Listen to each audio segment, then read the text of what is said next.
경제 소식을 빠르고 친절하게 전달해 드립니다. 오늘 굿모닝 경제는 석병훈 이화여대 경제학과 교수와 함께합니다. 어서 오세요. 안녕하십니까. 교수님, 오늘은 엔화 예금 얘기부터 좀 해보겠습니다. 엔화 예금이 지난달 역대 최대로 증가했다는데 얼마나 증가한 겁니까? 예, 한국은행에서 발표한 자료에 따르면요.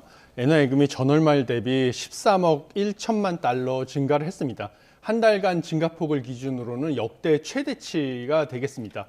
그래서 대부분이 증권사 투자자 예탁금하고 개인의 예금으로 증가를 했고요. 3개월 연속 증가를 했습니다. 그래서 현재 99억 2천만 달러로 전체 외화 예금 대비 비중으로는 9.7%나 되는 비중이고요.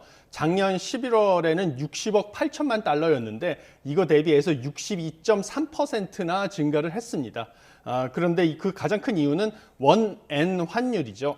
원엔 환율이 올해 4월 100엔당 990원대였는데요. 그런데 이게 지난달에 872원대로 하락을 했습니다. 이렇게 원엔 환율이 800원대 환율이 된 것은 2008년 이후 약 25년 만이기 때문에요. 이런 엔저 현상의 영향으로 엔화 예금이 앞으로 이제 엔화의 가치가 상승할 것으로 전망이 되니까 엔화 예금이 역대 최대폭으로 지난달 증가한 것으로 보입니다. 지금 엔화가 정말 싸잖아요. 예. 그만큼 이 역대급 엔저가 이어지고 있는 배경 어떻게 생각을 해야 될까요? 이거는 일본하고 다른 주요국하고 통화 정책이 엇박자를 내고 있기 때문입니다. 지금 미국, 유럽 같은 주요국들은 인플레이션을 잡기 위해서 기준금리를 연달아 올리고 있고 그 높은 수준의 기준금리를 유지하고 있습니다. 반면에 일본 중앙은행인 일본은행 같은 경우는요, 2016년부터죠 벌써 1월 달부터 단기 정책 금리 같은 경우는 마이너스 0.1%를 유지하고 있고요. 2016년 9월부터 국채 10년물 금리 같은 경우는 0% 금리를 유지하는 것을 목표로 국채를 매입하는 수익률 곡선 통제 정책을 유지하고 있습니다. 그래서 홀로 완화적인 통화 정책을 유지하다 보니까 엔화는 지금 약세가 지속되고 있는데 이렇게 일본이 홀로 완화적인 통화 정책을 유지하고 있는 이유는 일본 경제가 오랫동안 지속돼 왔던 디플레이션 현상, 그러니까 물가가 지속적으로 하락하고 있는 현상 때문입니다. 그래서 그 낮은 이자율을 유지함으로써 기업의 투자 수요를 늘리고 그 다음에 소비자들은 내수 소비를 촉진해서 소비와 투자가 늘어나게 되면 일본 내에서 상품과 서비스에 대한 수요가 늘어나니까 당연히 상품과 서비스의 가격인 물가가 상승하는 것이죠. 그래서 이 디플레이션을 잡기 위해서 물가 상승을 유발하기 위해서 이런 정책을 오랫동안 유도해 왔던 것이고 일본만 이렇게 완화적인 통화 정책을 유지하니까 다른 나라는 긴축적인 통화 정책을 유지하는 반면에요. 일본의 그 엔화만 가치가 계속 떨어지고 있는 것이죠. 자, 그러면은 이렇게 역대급 엔저 속에서 엔화를 사들이신 분들은 아마 여러 방식으로 투자가 가능할 텐데 아까 잠깐 짚어주신 것처럼 환차익을 노리는 방법이 있을 테고 또 아니면은 ETF나 직접 일본 주식에 투자하는 경우도 있을 텐데 각기 장단점이 뚜렷하지 않겠습니까? 예. 지금 지난 11월 기준으로만 봤을 때는요. 지금 엔화 상승 시 환차익을 얻기 위해서 단순히 엔화를 구매를 해서 엔화 예금에 넣어두시거나 뭐 엔화 관련된 상품에만 가지고 계신 분보다는 엔화를 대상으로 해서 일본 주식 관련된 상품에 투자하신 분들이 그래도 이익을 많이 보셨습니다. 왜냐하면 가장 큰 이유가 11월 달 기준으로 봤을 때 여전히 엔저 현상은 지속됐기 때문에 환차익만 가지고는 오히려 손실을 봤습니다. 11월 1일만 보더라도요. 100엔당 원화로 897.94원이었고요. 11월 1일에. 11월 말에는 876.48원으로 오히려 그 엔화의 가격이 더 떨어졌거든요. 그래서 엔화 환율만 놓고 봤을 때는 2.4% 11월에 월초 대비 월말에 2.4% 손실을 받고 엔화 예금 같은 경우도 일본이 지금 단기 금리는 마이너스 0.1%, 그다음에 장기 금리도 0%를 목표로 수익률 곡선 통제 정책을 운영하다 보니까 엔화 예금 금리도 거의 0%거든요. 그러니까 환차익만 놓고 투자를 했을 경우에는 거의 이득이 없는 것이죠. 반면에 주식 시장 같은 경우는 지금 일본의 우리나라 같은 코스피 지수라고 할 수 있는 11월 달에 니케이 225 지수 같은 경우는 8.5% 상승을 했습니다. 올해 들어서만 28% 급등을 했는데 지금 일본의 주로 주식이 강세를 보이는 것은 자동차 같이 이제 미국 시장에 수출을 하는 수출 주도 주식 종목 같은 경우에는 엔화가 약세기 때문에 미국 시장에서 달러화로 표시된 일본 자동차 가격 이런 것들이 싸지는 거죠. 가격 경쟁력이 생기니까 이런 상품들의 수출이 늘어나서 실적이 좋아져가지고 주가가 강세를 보이고 있는 상황이라서 일본 주식에 투자한 투자자들 같은 경우가 지난달만 놓고 봤을 때는 수익률이 좋았고요. 그 다음에 일례로는 또 일본의 최근에 그 리츠 상품, 부동산에 이제 투자를 하고 부동산 신탁회사가 그걸 갖다가 이제 주식처럼 거래할 수 있게 주식시장에 상장을 한 것이 이제 리츠죠. 근데 이것은 고배당 상품입니다. 그래서 주식처럼 이 가격이 많이 오르는 거를 노리는 것보다 부동산 투자 수익을 갖다가 주기적으로 배당을 해서 배당금 수익을 얻는 게 목적인데요.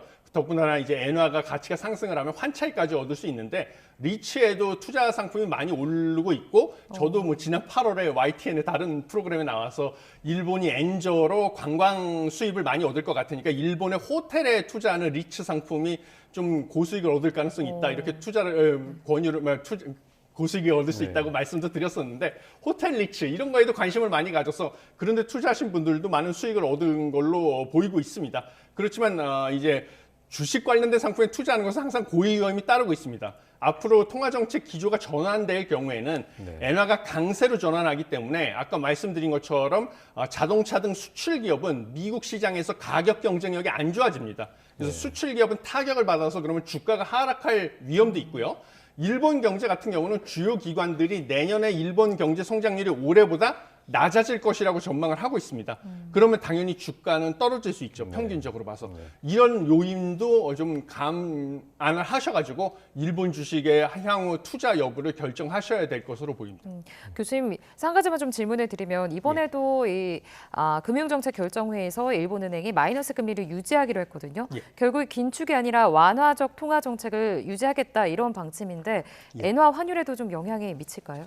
그렇습니다. 저는 단기적으로는 엔화 환율이 여전히 지속적으로 저평가되는 그러니까 엔저 현상은 지속적으로 계속될 것으로 보고 있습니다. 적어도 내년 상반기까지는 계속 엔저 현상은 유지될 것으로 보고 있습니다. 이번에도 일본 은행이 단기 금리를 마이너스 0.1% 동결, 장기 금리 지표인 10년물 국채 금리를 0%로 유도하는 수익률 곡선 통제 정책을 유지하는 것으로 발표를 했고요.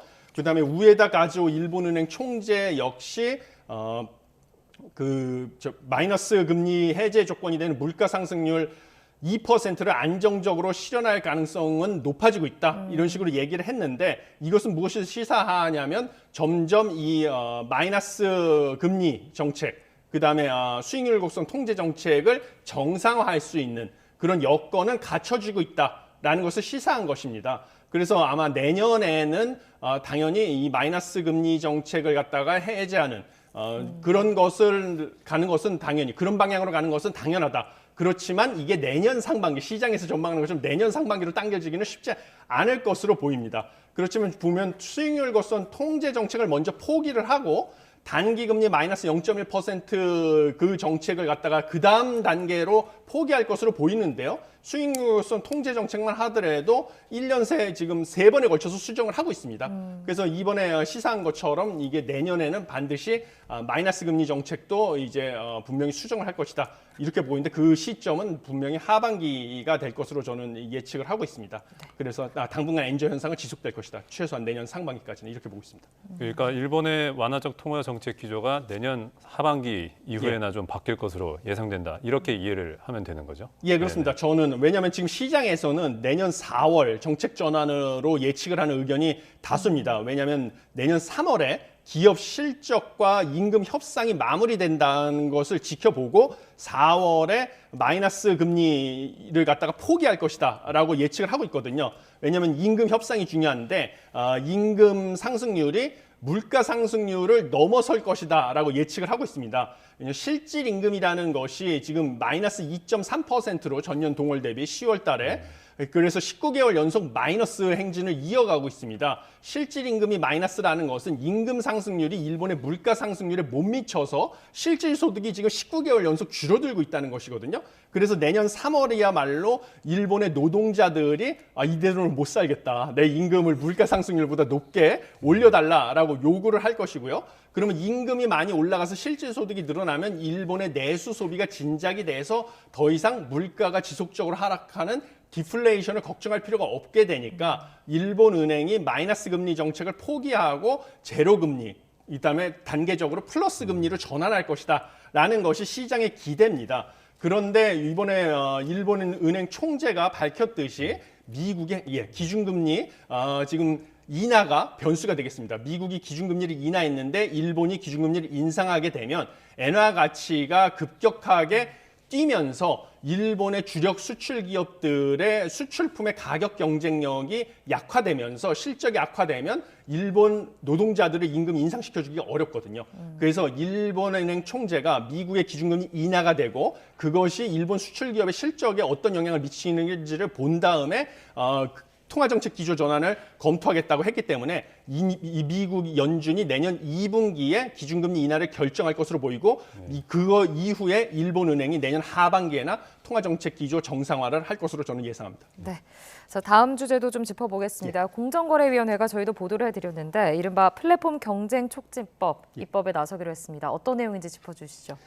지금 보면 플랫폼 시장에서 거대 독과점 플랫폼이 지금 경쟁 플랫폼들의 출현을 저지하거나 시장에서 몰아내는 반칙 행위를 통해서 시장의 영향력을 높인 다음에요. 그 다음에 수수료나 소비자 가격을 인상해서 소상공인과 소비자들에게 부담을 가중시키고 있다라는 취지에서요. 이런 플랫폼 시장을 좌우할 정도로 힘이 큰 소수의 핵심 플랫폼에게 지배적 플랫폼 사업자로 지정하고 자사 우대 혹은 멀티 호밍이라고 하죠. 그래서 자사 플랫폼을 이용하는 이용자에게 경쟁 플랫폼 이용을 금지하는 행위 같은 이런 멀티 호밍을 제한하는 이런 반칙 행위들을 금지하는 내용을 포함하는 새로운 법을 제정하겠다. 이런 내용입니다. 이 교수님, 이 기존 공정거래법이나 뭐 전자상거래법도 있고 자율규제 체제도 있는데 여기에 이 사전 규제를 더하는 게 이중 규제가 아니냐는 지적도 나오는데 어떻게 생각하십니까? 저도 그런 지적에 동의를 합니다. 사실 기존의 공정거래법을 이용해 가지고 규제를 할 수가 있거든요. 그런데 문제는 지금 현행 공정거래법을 이용해서 시장을 획정하고 지배적 지위를 판단하기까지는 제재 절차에 드는 시간이 너무 길어서 반칙 행위에 제때 대응할 수 없기 때문에 정부에서는 이 새로운 법을 제정을 해서 사전에 시장 지배 플랫폼 기업들을 먼저 정의를 해놓고 바로 제재에 들어가겠다라고 하는 거고요. 반면에 업계에서는요. 현행 법으로도 이미 규율과 제재를 하고 있는데 이미 이 지금 새로운 플랫폼 기업들을 먼저 사전에 지정을 하고 여기에다가 규제를 추가적으로 이중적으로 하게 되면 지금 플랫폼 기업들의 혁신을 저해해서 이것은 결국 오히려 소비자들의 후생을 좀 침해하는 것이다라고 주장을 하고 있습니다. 그러면서 지금 온라인 플랫폼 기업들이 국내에서 보기에는 오히려 독과점이다 이렇게 주장을 하지만요. 온라인 플랫폼 기업들은 네이버, 카카오 같은 온라인 플랫폼 기업들은 같은 경우는요. 이미 구글이나 마이크로소프트, 메타 같은 세계적인 빅테크 기업들과 경쟁하고 있는 것이지 절대 독과점이 아니다. 그래서 이런 국내 기업들 위주로 추가적인 제재를 하게 되면 말로는 지금 구글도 규제를 하겠다 하지만 현실적으로 실현 가능성이 없다 이렇게 보고 있는 것이거든요. 미국에서 강력하게 반발하고 있기 때문에. 그런데 국내 기업 위주로 제재를 하게 되면 국내 빅테크 기업들이 세계적인 빅테크 기업과 경쟁을 하는 것이 어려워지고 이것들은 결국 국내 소비자들에게 피해로 다가올 것이다 이렇게 보고 있는데 저도 그런 부분에 있어서 일정 부분 동의를 하고 있기 때문에요. 예를 들면 미국에서도 이런 법안을 하고 있지 않습니다. 그건 다 이유가 있는 것이겠죠. 그래서 미국의 사례를 참조해서 좀 이런 추가적인 입법을 하는데 면밀한 검토가 필요하다 이렇게 보고 있습니다. 네. 네. 알겠습니다. 오늘 굿모닝 경제는 여기까지 듣겠습니다. 지금까지 석병훈 교수와 함께했습니다. 교수님 고맙습니다. 네, 감사합니다. 고맙습니다.